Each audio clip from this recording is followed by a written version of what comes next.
I tried to think through this, and the process is actually, in my head, more complicated than what you see here, but I tried to sort of put together the basic process that I go through whenever I'm translating design data. So you have to start by gathering your inputs, gathering and prepare and cleaning the inputs.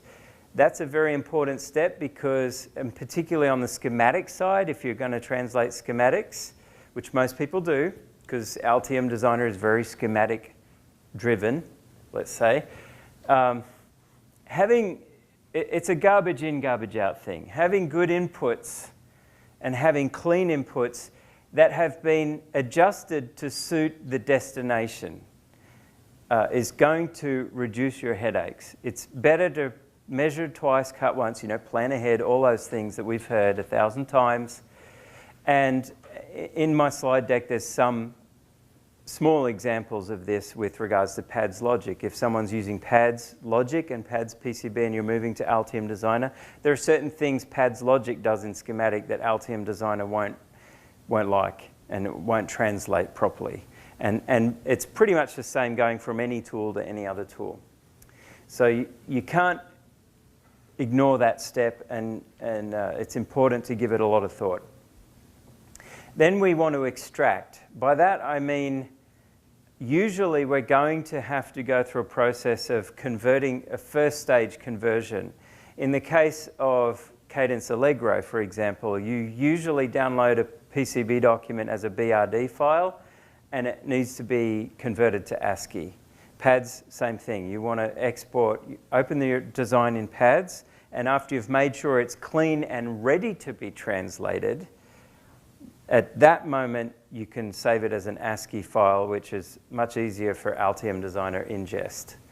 And you're going to gather all of these things together, and hopefully you can combine them into a single import wizard pass, but sometimes you have to do them separately, and that's the example I'm going to show you soon, where I have to do the schematics and the PCB separately, just because that's how the import wizard was set up. Then we end up with Altium Designer files. There's not too much to do with those files at first, but at that point we will merge them into a project. Altium Designer is very much project-centric, as many of you are aware. And the way that the data is modeled for components plays a big role in that. So we need to bring everything together. Sometimes you don't have everything. Some manufacturers, like I was downloading reference designs from Analog Devices a few nights ago in preparation for this, just to sort of refresh my memory on the process, and I noticed they're all over the shop. Some of them use PADS for PCB and OrCAD for schematic. If they're a bit older, that's usually what they did. The more recent ones used OrCAD and Allegro for PCB, and some of them, they wouldn't give the schematic in anything but a PDF. So it's like you've got no choice but to redraw it or find a netlist and just use a netlist, which is, you can do. And a lot of people have forgotten that Altium Designer supports that, because normally you don't want to do that, but it can do that. So in any case, you end up with these files and you need to merge them together into a project. You need to clean up. There's always some cleanup work, mostly in schematic, but usually in PCB as well. There's going to be cleanup. And again, it comes from the fact that different CAD tools have different ways of modeling things.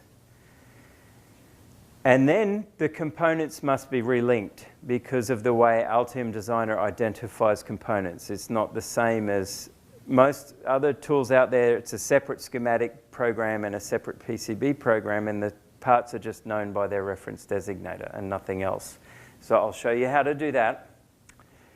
And then there's more cleanup on the PCB side typically needed with design rule checking and design rule consolidation, because rules and constraints are very different in every package I've looked at. There's just so different, so many different ways of looking at it.